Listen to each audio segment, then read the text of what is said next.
Ei pessoal, bem-vindos de volta! Hoje a gente vai falar sobre compactação. Bom, nossas referências básicas para essa aula, a gente tem o livro aí de Fundamentos de Engenharia Geotécnica do Braga, Craig Soils Mecânicos do Craig, curso básico de Mecânica dos Solos do Carlos Souza Pinto, Mecânica dos Solos Experimental e Obras de Terra do Faisal. São ótimas referências se você quiser dar uma olhada, mais a fundo sobre esse tópico de compactação. Então, a programação dessa aula é a gente falar o que é a compactação, quais são os tipos, como funciona o ensaio, que informações a gente obtém desse ensaio e como que a gente interpreta a curva de compactação. Bom, na construção, vocês sabem, que a gente utiliza muito aí o transporte e deposição de solos. Só que quando a gente pega esse material num canto e leva para outro e só deposita, a gente acaba tendo uma estrutura fofa e heterogênea. E se a gente pensa em comportamento mecânico, desses materiais, eles vão ser solos pouco resistentes e muito deformáveis. Nada ideal, para a gente construir sobre eles. Então, o objetivo da compactação é a gente aumentar o contato entre os grãos e tornar o aterro mais homogêneo, através da expulsão do ar. E com essa expulsão, a gente vai aproximar os nossos grãos, então a gente vai ter uma melhoria das propriedades resistivas ali do nosso material, com um aumento do peso específico e uma diminuição do índice de vazios. Então, a gente vai aumentar a resistência desse material, vai aumentar a estabilidade dele perante as solicitações que a gente for impor ele em campo e vai reduzir os recalques, as deformações verticais e também a permeabilidade, se for o interesse em determinadas obras, a gente precisa reduzir a permeabilidade dos nossos aterros. Bom, então a compactação é uma redução rápida do índice de vazios por meio de processos mecânicos que a gente vai expulsar o ar que estão presentes ali nos poros do nosso material. Chama atenção aqui para a gente não confundir com o adensamento, porque lá no adensamento a gente tem a expulsão de água dos nossos vazios e a redução, Então lá a gente passa as tensões hidrostáticas para tensões efetivas de forma gradual, lenta, para solos de baixa permeabilidade. Aqui na compactação é um processo mecânico que a gente está impondo uma energia em um material que não está saturado, que a gente tem ar nos nossos vazios e estamos reduzindo esse volume, aproximando esses grãos através dessa expulsão de ar, beleza? Bom, então como princípios gerais aqui do processo de compactação, quando o teor de umidade ele é aumentado de forma gradual e a gente está aplicando uma certa energia para aquele material, a gente vai conseguir aumentar o peso específico dele. Então qualquer quantidade de água que a gente coloca, melhor a gente vai conseguir arranjar aqueles grãos na estrutura do nosso material. Então a água ela vai lubrificar as nossas partículas e vai facilitar o seu arranjo. Então esse aumento gradual do peso específico com o aumento da umidade, ele é verificado até um certo ponto. É o ponto que a gente conhece como peso específico seco máximo ou teor de umidade ótima. Porque a partir daquele ponto, qualquer quantidade de água que a gente colocar no nosso material, a gente vai estar diluindo a concentração das partículas sólidas e vai acabar tendo uma redução do peso específico deste material. Então a água, ela começa a ocupar um volume que antes estava sendo ocupado pelas partículas, e começa a afastar as nossas partículas e por isso aí uma redução do peso específico do material. Então o teor de umidade que corresponde ao peso específico aparente seco máximo ou o nosso gama D máximo, ele é conhecido como teor de umidade ótima e acontece lá no ápice da nossa curva. E o ensaio que a gente tem para determinar essa curva, é o ensaio de compactação Proctor, que aí a gente pode ter o Proctor na energia normal, energia intermediária e energia modificada. A gente vai chegar aí lá nessas diferenciações. Então lá a gente vai definir, né, essa curva de compactação para uma dada energia para o material e a partir dela a gente vai extrair o peso específico seco máximo que eu consigo atingir com aquela energia para aquele material e qual que é a quantidade de água necessária para a gente atingir esse comportamento. Beleza? Mas antes da gente entrar, né, no ensaio de compactação propriamente dito, quero diferenciar aqui para vocês os tipos de compactação que a gente tem. Bom, o ensaio que a gente vai conversar, ele está aqui dentro, né, dessa compactação do tipo dinâmica, que o solo ele vai ser compactado por meio, né, de um peso, no caso do ensaio de laboratório, por meio de um soquete, que vai cair numa certa altura, gerando ali uma energia cinética, que vai ser o peso do soquete vezes a altura de queda. E essa energia, ela vai compactando, né, esse material. Mas não é só esse processo que a gente tem. A gente tem o processo estático, que é quando a gente tem uma placa que tem um diâmetro similar, né, ao material que a gente vai compactar e a gente vai crescer gradativamente a carga compactando esse material. Então a gente vai partir de zero, vai chegar no ápice e depois, um certo período de tempo, a gente vai aliviar essa carga. Então aqui nesse momento, a gente não tem a ação da energia cinética como a gente tinha, né, no processo dinâmico. Beleza? E um outro processo de compactação seria por amassamento, que é quando a gente aplica uma carga transiente. Então, aplicou a carga e rapidamente já tira. Aplicou e tira, aplicou e tira. Aqui a gente também não tem energia cinética e para ilustrar esse processo de amassamento, imaginem no rolo de compactação de pé de carneiro, que tem, né, aquelas saliências no rolo que vão amassar o meu material, e vai ser uma aplicação mais rápida, né? Amassou, saiu, o rolo rodou ali e a gente vem amassando, beleza? Mas a gente vai focar aqui no dinâmico, que é o princípio, né, de execução do ensaio de Proctor. Bom, o ensaio de Proctor, ele tem o objetivo, né, de determinar uma curva que vai relacionar umidade, ou seja, quantidade de água, com um peso específico seco do nosso material, quando ele é compactado a uma dada energia, né?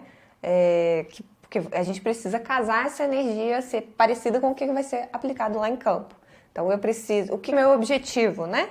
Reproduzir em laboratório uma energia que vai ser aplicada lá em campo para eu saber como que o meu material ele vai se comportar e como que eu faço para chegar a ele nessas condições. Então definindo, né, um peso específico mínimo a ser atingido, um grau de compactação mínimo a ser atingido, um teor de umidade, um desvio de teor de umidade que eu consiga trabalhar com aquele material, ou um índice de vazios que relaciona, né, com a estrutura que aquele material, que eu preciso que aquele material esteja, né, lá em campo.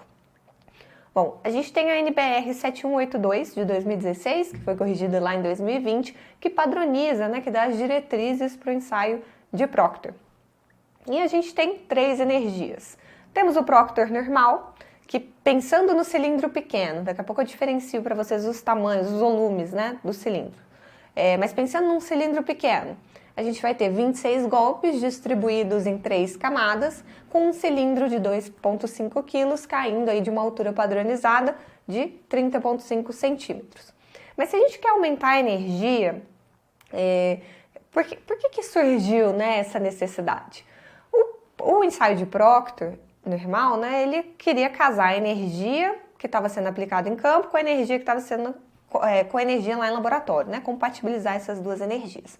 Mas ao passar do tempo, os nossos maquinários ficaram mais pesados, então os esforços que foram aplicados, que estão sendo aplicados, né, às vezes em pavimentos, em aterros, eles são maiores. Então a gente precisa de um ensaio que também reproduzam essas energias maiores. E aí surgiu, né, o Proctor intermediário e o Proctor modificado, que alterando a quantidade de camadas ou a quantidade de golpe, o peso do soquete, a gente tem uma energia de compactação maior. E se eu aumento a energia, eu vou aumentar o peso específico seco máximo que eu posso atingir para aquele dado material. Já já a gente guarda essa informação que já já a gente volta nisso aí e eu mostro aí um diagrama explicando essa influência, né? Bom, aqui a gente tem uma tabelinha do livro do Faisal, do Mecânica dos Solos Experimental, que ele faz a comparação dos tipos, né, de ensaio Proctor. Então a gente tem as duas versões do ensaio de Proctor normal, no cilindro pequeno e no cilindro grande. Isso quer dizer que o cilindro pequeno ele tem 1.000 centímetros cúbicos e o cilindro grande 2.000 centímetros cúbicos. É comum a gente fazer o intermediário e o Proctor modificado também nos cilindros maiores, beleza? Então aqui a gente tem a relação do peso do nosso soquete, aqui está em newtons, tá? Mas 2,5 quilos está aqui, ó, no Proctor normal, no cilindro pequeno. Se eu passei para o cilindro grande, eu vou trocar, né, o peso do meu soquete, que vai corresponder ao soquete também do Proctor intermediário e do Proctor modificado.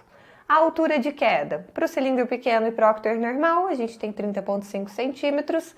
E para o cilindro grande, tanto para o Proctor normal, intermediário e modificado, a altura de queda é um pouquinho maior, agora é de 45 centímetros. O número de camadas para o Proctor normal, a gente tem 3 camadas distribuídas, né, nas alturas ali do nosso cilindro, e nessas camadas a gente vai distribuir 26 golpes. Para o cilindro maior, o de 2.000 centímetros cúbicos, a gente passa a trabalhar com 5 camadas. E de acordo com a energia que eu quero chegar, eu altero, né, o número de golpes. Para o Proctor normal, 12 golpes. Para o Proctor intermediário, 26 golpes. E para o Proctor modificado, 55 golpes. E aqui na última coluna, a gente tem as energias, as energias, né, de cada um desses ensaios. Beleza? Então essa energia é calculada com o peso do soquete vezes a altura de queda, dividido pelo volume desse cilindro. Beleza?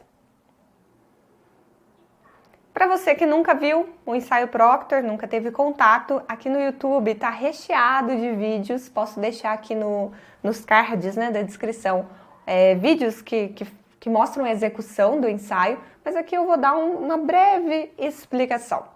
A gente tem um cilindro padronizado, que eu mostrei os volumes para vocês. Pode ser o cilindro pequeno, de 1.000 centímetros cúbicos, ou o cilindro maior, de 2.000 centímetros cúbicos.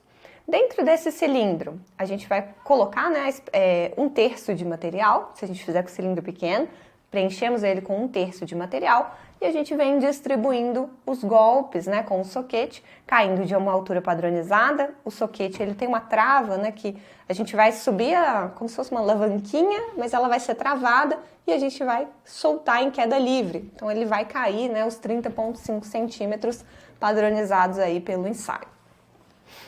Beleza? Então, do primeiro ao quarto golpe, é bom a gente distribuir, né, de forma uniforme ali na seção transversal da nossa amostra, e os demais golpes a gente vem aplicando um sobre o outro, né, para tentar distribuir de forma mais uniforme possível esses golpes do soquete. Importante falar que na execução não é indicado fazer esse ensaio direto numa superfície rígida, por exemplo, um piso de concreto. Por quê? Na hora que eu soltei meu soquete, coloquei uma reação, uma energia, né, de compactação, como o piso é rígido, ele pode devolver uma reação a esse esforço. E aí eu posso prejudicar a compactação. Então o ideal é que a gente, abaixo, né, desse cilindro padronizado, a gente tenha um material que absorve essa vibração, como por exemplo aí um tarugo de madeira, às vezes uma borracha, né, espessa, que vai segurar aquela vibração e não vai devolver uma reação, vai absorver, né, aquele esforço. Beleza? Bom, a gente faz aquele procedimento que eu mostrei para vocês em pelo menos 5 cilindros, variando a quantidade de água que a gente coloca naquele corpo de prova, nos corpos de prova que vão ser moldados, né? E com todos os 5 prontinhos, a gente vai extrair aquele corpo de prova, né, do cilindro, vai fazer a ferição de massa, volume a gente já sabe, então a gente tem a massa úmida, né, e o volume. Vamos determinar o teor de umidade para cada um dos cilindros e aí a gente vai entrar com a nossa curva de compactação, né? Como resultado, a gente vai ter a nossa curva de compactação. Então, a gente vai determinar pesos específicos secos dos 5 cilindros relacionados com os teores de umidade que foram aferidos, ok? Então, para a gente chegar no peso específico seco, a gente vai relacionar o peso específico natural, ou o peso específico úmido, né? Peso específico aparente, que é aquele que a gente tem uma quantidade de água. Vamos determinar o teor de umidade, pegar uma parcela do material, colocar em 3 cápsulas, pesar, né? Conjunto cápsula com solo úmido, pesar sua cápsula, colocar na estufa, 105 graus, 24 horas, tira de lá. O que a gente perdeu nesse processo? Massa de água. Massa de água sobre massa de solo seco, a gente tem o nosso teor de umidade. Então, e o peso específico natural vem do cilindro, né? Então vou pesar o meu cilindro depois que eu extrair do molde, dividido pelo volume padronizado. Beleza? Então, chegando aqui nos pesos específicos secos e nos teores de umidade que foram definidos, a gente tem a nossa curva de compactação, que relaciona no eixo Y, peso específico seco, e no eixo X, teor de umidade, ok? O ápice da nossa curva refere-se ao nosso peso específico seco máximo e o teor de umidade ótimo, que é aquilo que eu estava comentando com vocês, né? A gente vai ter um trecho que a gente conhece como ramo seco, que qualquer quantidade de água que eu venho colocando no meu material, eu aumento o peso específico seco máximo que eu consigo atingir. Por quê? A gente consegue diminuir o grau de floculação da nossa amostra. Ela está lá em grumos, né?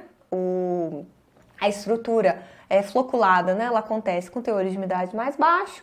A gente vai colocando água, vai amolecendo esses grumos, a gente vai compactando, a gente consegue ter um melhor arranjo ali, né, das partículas. E a gente vai com isso aumentando o peso específico que eu consigo atingir, até lá no nosso ponto máximo. Porque a partir dali a gente começa a entrar no ramo úmido, que é quando eu coloco qualquer quantidade de água e eu tenho a diminuição, né, qualquer aumento de água, eu tenho a diminuição do meu peso específico seco. Beleza? Nessa etapa, as forças repulsivas, elas começam a ultrapassar, né, sobressai sobre as forças atrativas. Batata. As forças repulsivas, elas começam a superar as forças atrativas. E com isso, a gente consegue ter uma diminuição da concentração das minhas partículas, afastando ali os meus grãos, ou seja, nos espaços que antes eu tinha grãos de solo, agora eu tenho água ocupando. Então eu estou diminuindo, né, a densidade ali do meu material, estou afastando mais esses grãos.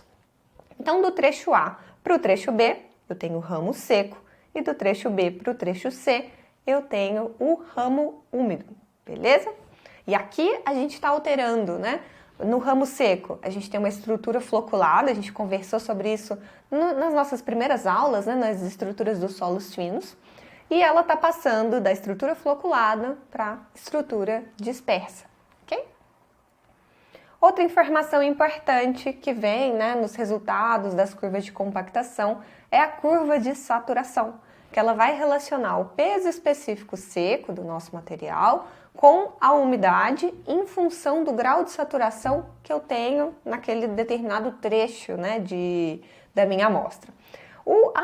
A curva de saturação de 100% é o nosso limite da curva de compactação. Nossas curvas não vão ultrapassar, né, a curva de saturação de 100%. Porque se vocês lembram, a curva de saturação, ela relaciona a quantidade de água dentro dos vazios do meu material. Então ela vai de 0 a 100%. 0 para um solo seco e 100% para um solo completamente saturado, né, com todos os vazios preenchidos com água.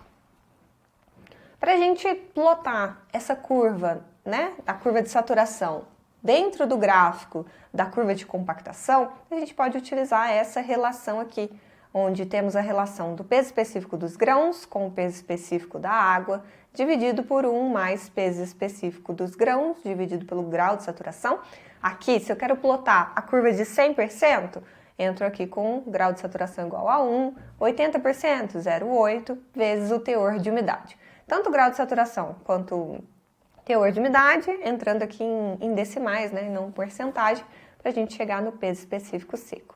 Então, para cada teor de umidade, a gente vai ter um peso específico seco correspondente ao grau de saturação, beleza? Então, só voltando, né, àquela parte, né, das estruturas floculadas e dispersas, a gente já conversou que o campo atrativo, né, ou seja, os nossos grumos, acontece quando temos graus de saturação mais baixos, né, ou teores de umidade mais baixos. Por quê? Vão surgir tensões capilares no nosso material que vão propiciar a formação desses grumos.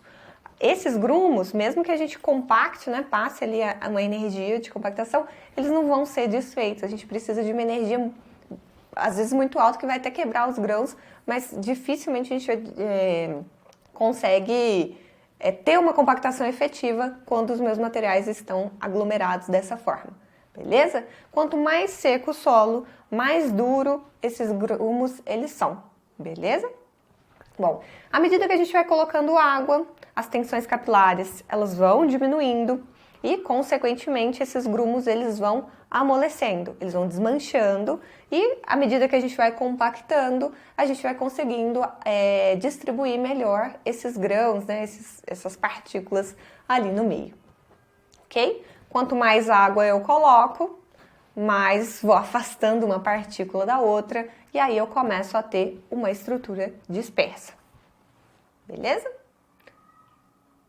Bom, se a gente compacta um material muito seco, a gente acaba tendo quebra de grãos, que vai mudar a granulometria do nosso material, então vai alterar como esse material ele vai se comportar em função dessa alteração granulométrica. Então, às vezes, eu preciso aumentar, né, a quantidade de água para chegar no meu peso específico máximo e assim por diante. E quando eu compacto, né, no outro extremo, lá no ramo úmido, eu vou ter aquele famoso solo borrachudo, né?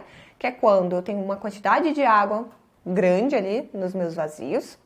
E quando eu aplico a energia de compactação, a água que está lá dentro dos nossos poros, dessa forma, ela é incompressível, então ela vai gerar uma reação a esse esforço. Quando ela gera essa reação, ela volta, né, o nosso material para o seu estado antes da compactação. Então, a gente amassa ele, na hora que o rolo está passando, aplicando energia de compactação, mas como eu tenho muita água ali dentro que está reagindo, ela vai devolver uma reação e meu solo vai voltar. Então, por isso que eu tenho esse aspecto de borracha, né, que eu tento compactar o material, mas ele volta. E aí eu não consigo atingir, né, os graus de compactação especificados. Beleza?